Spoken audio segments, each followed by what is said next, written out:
grosero en las últimas horas respecto de su persona, ha tenido una declaración muy desagradable, pero más allá de eso, digamos, ¿qué representa Moyano políticamente? Y si usted llega a la presidencia de la Nación, ¿qué haría? ¿Cuáles serían las medidas conducentes a quitarle poder o a ver de qué manera se puede enfrentar ese problema? El modelo de Moyano, como lo mostró recién Juan Cruz, es el mismo modelo de Madres, con Joclender.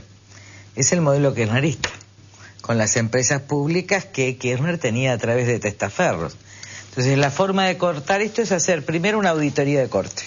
¿Qué significa? Auditoría de corte es controlar antes de entrar todo lo anterior. Seleccionar toda la documentación y obrar en cada uno de los lugares que son las matrices de corrupción las investigaciones necesarias. La verdad que no resisten porque han sido absolutamente desprolijos. Y a partir de ahí, que estableces otra matriz, evaluar todos los meses. La auditoría central. Un país sin auditorías como el nuestro termina en el descontrol absoluto. No estoy hablando de auditoría solo, Auditoría General de la Nación. Estoy hablando de auditorías que tiene que tener el ministro de Salud, auditorías que tiene que tener la propia presidenta de la República, auditorías que tienen que tener los ministerios y que no pueden ser designadas por los ministros, porque esta ha sido la trampa que han incorporado. Yo creo que la auditoría y la ejemplaridad de las conductas van cambiando absolutamente y nadie resiste una investigación en serio.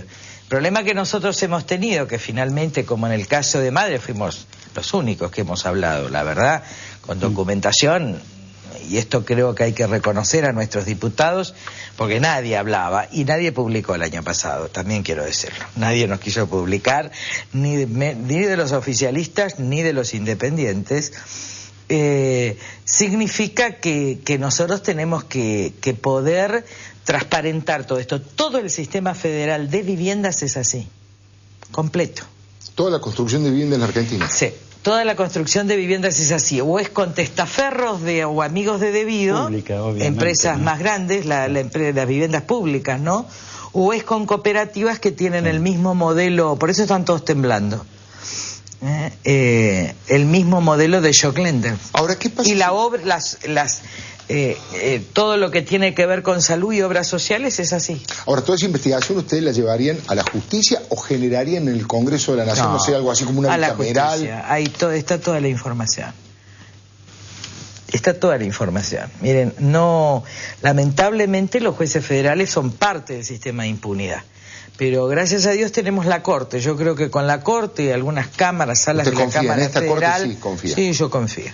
De hecho, hay una diferencia enorme entre la justicia federal que garantiza impunidad y una Corte que intima al Poder Ejecutivo a cumplir con la Constitución y la ley. Yo tengo fuertes esperanzas en el futuro. Ahora hay que animarse, porque si no esta gente se va a quedar con nuestra vida, con nuestra fortuna. Yo creo que hay que tener miedo a esto. La gente dice, bueno, pero la corrupción no la podemos cambiar. Mire que si no cambiamos esto, se apoderan de usted, de sus hijos, de su familia, de su bien. Primero hay que ganarlo, en todo caso. Que van por más, ¿no? Que van por más. Pero yo creo que yo tengo pese a la mediocridad y vulgaridad reinante, creo que la sociedad no está registrando todo esto, felizmente. A mí me pasa, y soy candidata a presidente que prácticamente... Bueno, yo nunca miré televisión, pero no leo casi los diarios, porque me parece que esta confusión y estas cosas no están sirviendo a la Argentina del futuro, y que hay que tratar de llevar claridad, mesura, confianza. Yo confío mucho en los argentinos, porque creo que no es que no quieren vivir en la transparencia, no es que quieren vivir en la corrupción, no es que no quieren vivir en un país libre, sino que los han convencido de que no se puede, que contra los corruptos no se puede. Entonces me parece que estamos en ese tránsito muy suave donde tenemos que animarnos a eso, porque si no esto cada vez va a ser más grave. Pero tengo una enorme esperanza en la sociedad argentina y en el pueblo argentino. Pepe. Doctora Carrió, quería preguntarle su opinión en su condición de lo que es usted candidata a presidente de la Nación, cambiando un poquito el eje, ¿no? Dejando de lado, no porque haya que agotarlo de la corrupción, y sobre todo de cara a un nuevo gobierno, porque vamos a votar en octubre. Fíjese, el día de mañana, por ejemplo, se anuncian 100 cortes en todo el país, una medida de ATE. Ayer a la mañana o el domingo, no sé, los recolectores de residuos pararon, colapsaron la zona del Bajo a propósito del episodio este que hoy comentábamos de la muerte de un operario. Todos los días hay cortes, bloqueos, interrupciones. ¿Cómo se comporta? Usted hablaba, en el caso de la corrupción, de una auditoría de corte. ¿Cómo se comporta un gobierno nuevo? Supongamos que a usted le tocara ser presidente de la Nación, ante una situación de hecho, fulano corta, mengano hace un bloqueo, hay un piquete, hay un escrache. ¿Cómo se regulariza el regreso al orden sin represión en la Argentina? Yo creo que ha sido un modo de protesta muy genuina y excepcional en su inicio, y que después se ha convertido en muchos casos en un método de extorsión. Es decir, una cosa es Cutralcó, cuando la gente estaba abandonada y cortaba la luz, es decir, existimos, después de la privatización de YPF, que fue una semana y fue tremenda para todo el país, o General Mosconi, y otro es el corte como extorsión para algo. En ese sentido, a mí me parece que como esto fue alentado desde el gobierno, nosotros tendríamos que hacer como una especie de corte. Corte al corte. No juzgar este tipo de protestas para atrás. Mandar una ley al Congreso que garantice la manifestación, pero que establezca los modos y las condiciones donde hay jurisprudencia y que tenga que haber un acuerdo entre todos en que la manifestación debe hacerse en esos márgenes. Y establecer las sanciones, que yo las pondría de carácter de multa. No pondría la cuestión tan centrada en detener en la policía, sino que para la organización o para las personas que no respeten, habría altísimas multas que podrían ser cobradas de su propio salario. José Antonio. Según lo que decía antes Lilita, ante la opción que plantea el gobierno, somos los únicos que garantizamos la gobernabilidad. Ese es el principal argumento. ¿Qué se puede hacer? Por un lado está la reacción de la gente, que tiene que decidir su voto. Desde el punto de vista suyo, ¿cómo transmitir esa idea? No, a ver, ¿qué es la gobernabilidad de este gobierno? ¿La basura en la calle? ¿Los cortes permanentes? ¿La inflación descontrolada? ¿De qué gobernabilidad me hablan? ¿Cuál es la gobernabilidad? Porque la verdad es que uno transita por este país y lo que puede decir y dice el mundo es que en realidad no tiene una gobernabilidad ni republicana, ni democrática, ni estatal, que lo que tiene son bandas mafiosas. ¿De qué gobernabilidad? Acá el gran desafío de la Argentina es construir una gobernabilidad republicana, que ahí donde hay clientes manejados por punteros políticos haya ciudadanos, que ahí donde hay escuelas galpón o no hay escuelas en las villas esté la mejor escuela bilingüe con los mejores profesores, con los mejores maestros y con centros culturales, algo de la experiencia que hizo Medellín y sacó, urbanizó la villa y puso la cultura donde estaba la droga. Acá tenemos, esa es la gobernabilidad y va a costar cambiar la costumbre. Digo, estamos acostumbrados a la ingobernabilidad, esta es la verdad. Porque la gobernabilidad mafiosa también es una ingobernabilidad. Cuando a mí me dicen que Duhalde garantizó la gobernabilidad, yo soy testigo de que en realidad la gente, ¿cómo se llamaban estos que estaban en la calle y que tiraban cosas? No me acuerdo, ¿se acuerdan las manifestaciones del 2001? Que había piedras, etcétera. Todo eso cesó mágicamente cuando asumió Duhalde. ¿Qué quiero decir? Que yo estoy convencida, y además lo atestigué en la justicia, de que se trató de un golpe contra De la Rúa primero y después contra Rodríguez Saá. A mí, esa semana, gobernaba Rodríguez Saá, me ofrecían ser ministro de Justicia del gobierno de Duhalde. Entonces, ¿qué quiero decir? También esto fue incitado desde el poder. Entonces ahí dijeron, hay gobernabilidad. Pero claro, la gobernabilidad estaba fundada en la ingobernabilidad creada por quienes entonces después iban a ocupar el poder que se vaya guerra de facciones. A ver otra gobernabilidad, porque es interesante. Todo el mundo dice, bueno, pero salimos, claro, con una devaluación asimétrica brutal que transfirió ingresos brutales a las empresas más concentradas de la Argentina, que licuó la deuda de las grandes empresas privatizadas que tenían su espejo afuera a costa de los ahorros de la clase media. Claro, eso no es gobernabilidad. ¿Se dan cuenta? Esto es saqueo. Y el último problema es que creo que los argentinos lo que no tenemos que hacer es naturalizar la corrupción. Porque hemos naturalizado en otras épocas la muerte. ¿Qué significaría eso, naturalizarla? Tomarla como la vida cotidiana. Como un dato de la vida cotidiana que no se puede cambiar, como la lluvia. Como inexorable. Naturalizar es decir, estas cosas son inamovibles. Hemos naturalizado la muerte en la Argentina. Hemos naturalizado la violencia, hemos naturalizado la vulgaridad.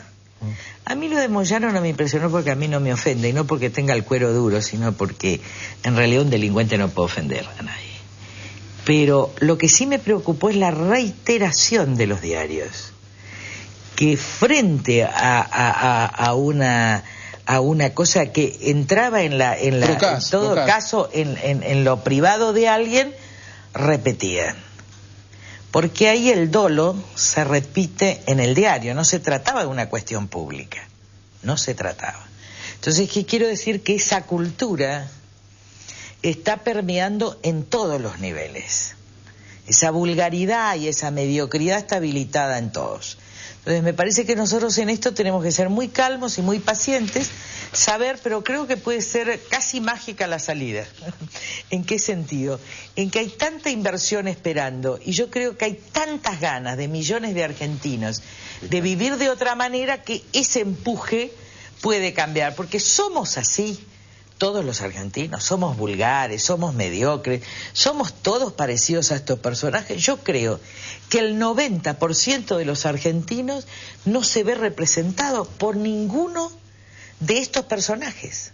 Ni por Joclender, ni por Eve cuando habla y juzga como juzga. Digo, más allá de la lucha, como decían en Sudáfrica, de Winnie Mandela, que también se corrompió, qué pena. Digo, ¿nos vemos representados en Moyano? No. Entonces hay que sacar lo mejor de nosotros mismos y animarnos, porque no puede ser que nos asuste eso. Ahora, también tenemos que aceptar que esto es un mínimo esfuerzo.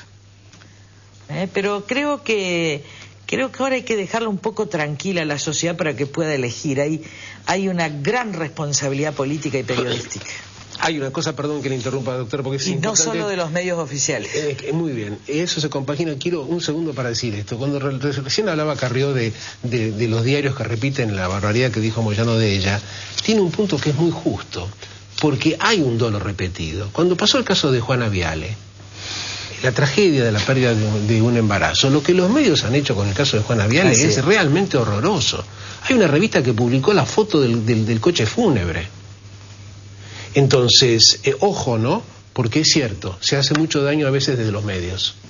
Yo estaba pensando, doctora, usted tuvo una definición realmente muy fuerte que hasta ahora no había hecho nadie, respecto de la herencia de Néstor Kirchner a Cristina Fernández de Kirchner. Sacudió un poco, usted recién decía que la denuncia contra Evo Bonafini no la había publicado nadie, y esta cosa en algunos aspectos le suena fuertísima, le suena hasta peligrosa institucionalmente.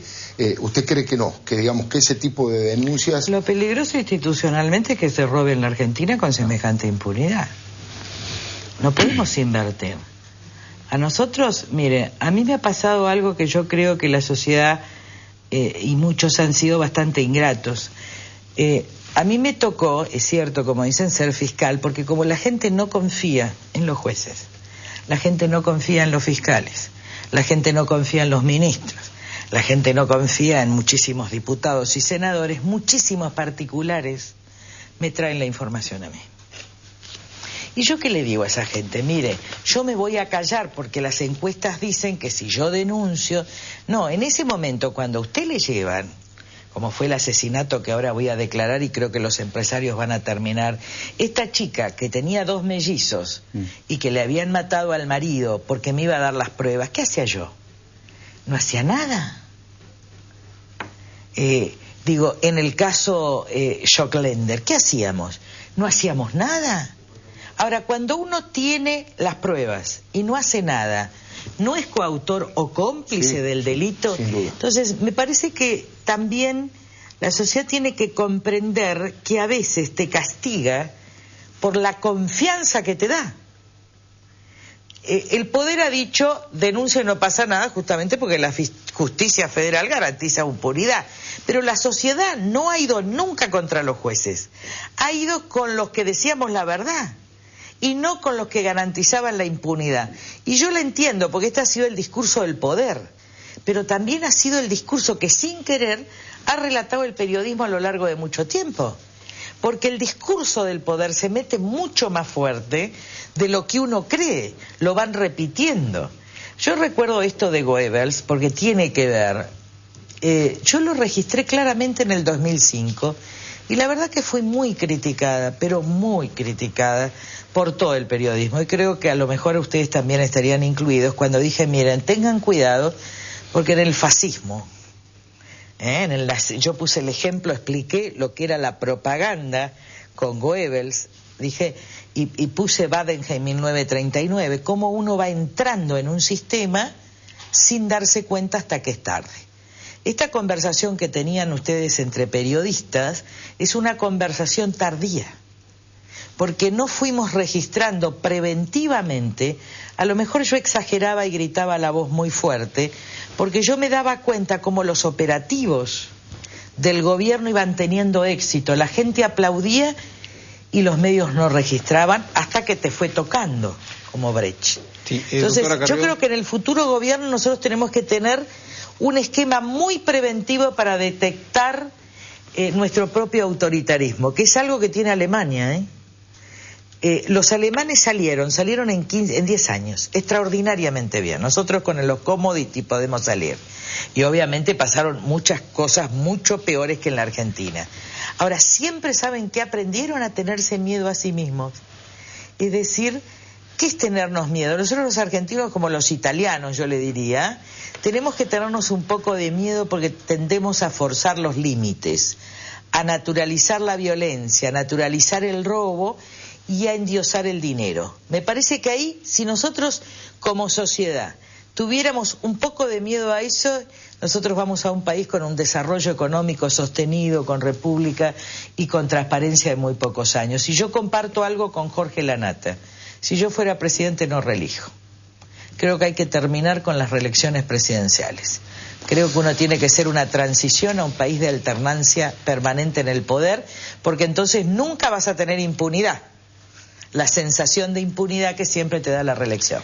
Doctora, queremos hacer un par de preguntas más. Tengo que hacer un pequeño corte, tenemos la columna de José Antonio, pero ahí Pepe se quedó con ganas de preguntarle o de repreguntarle a la doctora Carrió. Ya venimos en instantes, le doy mi palabra. Seguimos conversando con la doctora Carrió, pero José Antonio Díaz había prometido desarrollar en su columna qué está pasando con esta desaceleración de la economía argentina. José Antonio.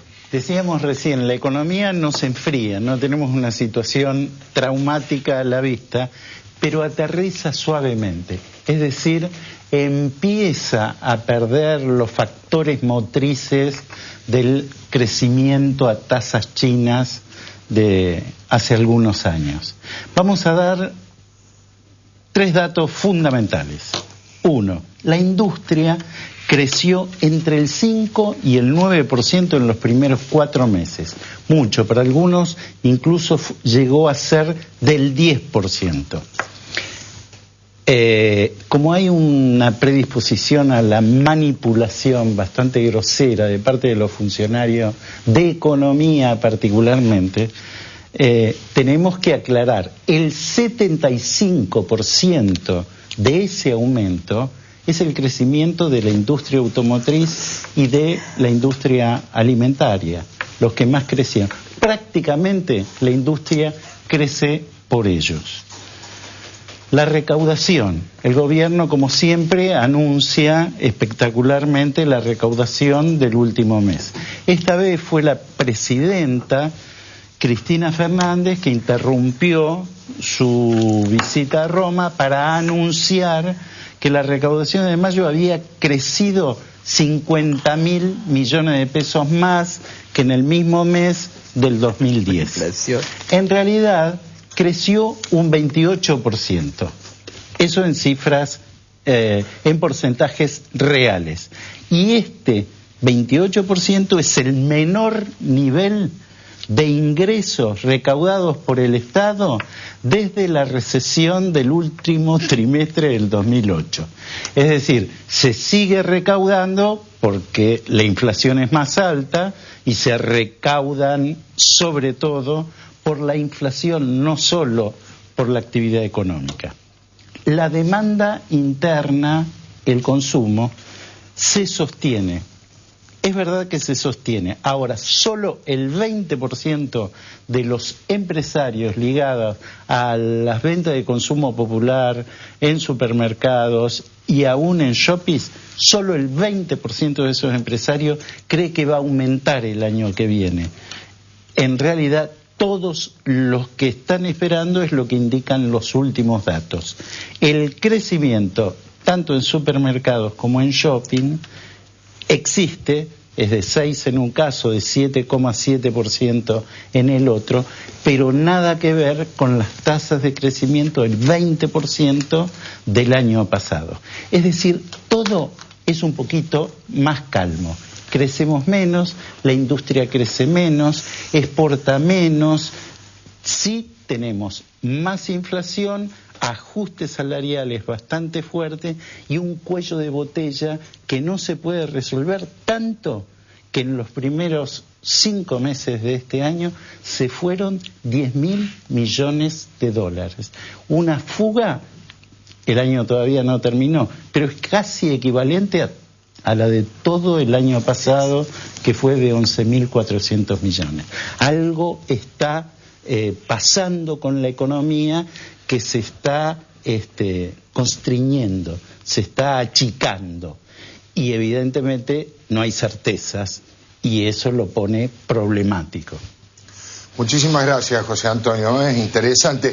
Yo ahora le quiero preguntar sobre el tema económico, pero no quiero dejar pasar que vos querías hacer una repregunta, no sé si Pepe. pasó el tiempo, era en ese pero momento, no importa, pero para que no te quedes con... No, simplemente me gustaría comentarle a la doctora Carrió, porque yo efectivamente dije lo que dije respecto del tema de que los medios cometen dolo, porque estoy convencido que lo que usted dijo es cierto, y hoy mismo yo ensayaba, antes que usted llegara, una mirada muy autocrítica del periodismo. Pero permítame, con todo respeto, quiero decirle que no comparto su idea de que la reacción ha sido tardía. Justo en este programa usted está acá delante de periodistas, es el caso de quien habla, creo que el caso de Alfredo, que hemos sufrido, y yo lo sigo haciendo de modo permanente y muy actual, unos golpes de censura brutales. Yo en el 2006 denuncié en el libro Lista Negra, hace 5 años, la vuelta de los 70s, y mi reacción no fue tardía. En todo caso fue tardía que algunos dirigentes políticos nos acercaran a darnos su solidaridad, pero como periodistas hay muchos que venimos pasándola muy mal desde 2004-2005 con los Kirchner. No, a ver, yo estoy de acuerdo.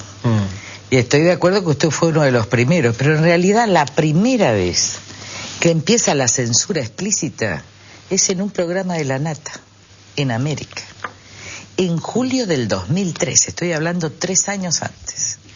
Yo estoy en el programa, se informa sobre cuestiones del PAMI y al otro día América baja el programa. Fue el momento en que yo esa noche denuncié de cómo Kirchner personalmente llamaba a los periodistas. Al otro día, quiero contar esto porque da sentido, estábamos en pleno auge, recién asumido, fue Héctor Timerman a mi casa, actual canciller, que en ese momento simpatizaba con nosotros. Antes había estado con los Kirchner, no tenía cargos ni nada. Me fue a preguntar por qué decía eso yo. En el momento en que yo estaba en mi casa y estaba Cristina, había varias personas, lo llamó Alberto. Cristina, mi secretaria, sí, Bachelet. Es más parecida a Bachelet que a... Bachelet le decimos, para que la gente para no se confunda, ¿no? Le decimos Bachelet porque es parecida a Bachelet, no es parecida a Cristina Guillermo. Lo llama primero Julio Bárbaro, puede ser, que estaba en el Confer, y le dice que ¿por qué? Porque ellos creían que era Timerman el que me contaba a mí. Y después, estamos en el comedor de diario, lo llama, esta es una anécdota, Alberto Fernández, Sí. y le pide que vaya al despacho. En ese despacho es donde le dan a Timerman, que no me había dicho nada, el programa en Canal 7 y después el consulado en Nueva York. ¿Qué quiero decir? En ese momento ya empezaba algo que a mí me dijo Sergio Acevedo cuando me va a ver a mi casa diciéndome que Kirchner me quiere ofrecer todo. Sí. Después fue Fomá de parte de, que es cuando me dijeron o aceptás o te eliminamos, que tuvimos una campaña. Pero Sergio Acevedo me dijo, mira, Néstor Kirchner, algo que ustedes escucharon y que explica todo lo que pasa en la Argentina, Néstor Kirchner cree que todo el mundo tiene un precio. Sí. Nosotros somos los encargados solo de saber cuál es el precio. Tuvieron precio los intelectuales, tuvieron precio periodistas, tuvieron precio organizaciones de derechos humanos. Es terrible. Legisladores, pero es verdad. Tuvieron precio empresarios, que después fueron perseguidos. Muchísimos tuvieron precio. Y él supo entender qué precio. Yo recuerdo cuando le dije a Balito Román, mira, yo voy a ser linchera, pero nunca voy a ser cooptada. En todo caso no sabían que yo por un choripán en la Costanera, pero eso es gratis, no te pueden. Uno se consigue. Lo que quiero decir es que el sistema que armó Kirchner, terrible desde el punto de vista de lo perverso moral y muy inteligente, es saber cuál era el precio. Es saber el precio del prestigio, pero también del sueldo de un profesor universitario, saber que tienen 3 contratos. Hay personas que obviamente uno los ve ahora en programas oficialistas, pero que tienen sueldos de 30.000 pesos, o 40 o 50. Gente que vivía con 3.000 agradece al kirchnerismo. Obviamente hay mucha de esa gente que es honesta, pero tiene que, además lo van a defender a muerte porque están defendiendo su propia sobrevivencia. No sé, honesta, digo, no es que roba, pero también hubo otros donde el precio era más caro. Y el precio más caro se pagaron con Schocklender, que le robó el dinero no a cualquiera, sino a los pobres.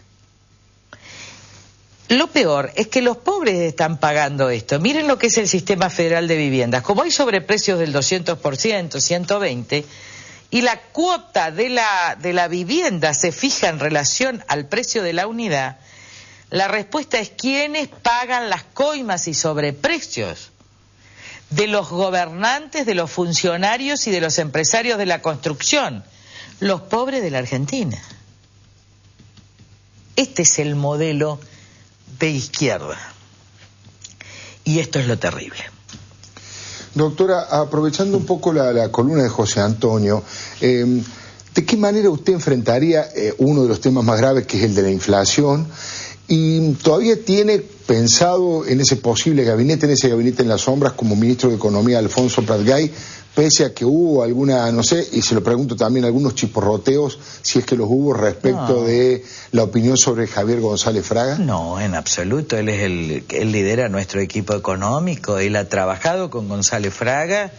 Los periodistas les corresponde informar los antecedentes públicos de González Fraga. Yo no los voy a decir, están escritos, están publicados, así que es deber ético del periodismo argentino decir los antecedentes de todos los candidatos, y yo voy a esperar que digan, pero al contrario, yo siempre supe que tuvo un afecto muy grande. Nosotros tenemos diferencias a lo mejor de evaluación, pero él es el jefe de nuestro equipo económico. Estamos reunidos, incluso yo creo que ni tratamos el tema.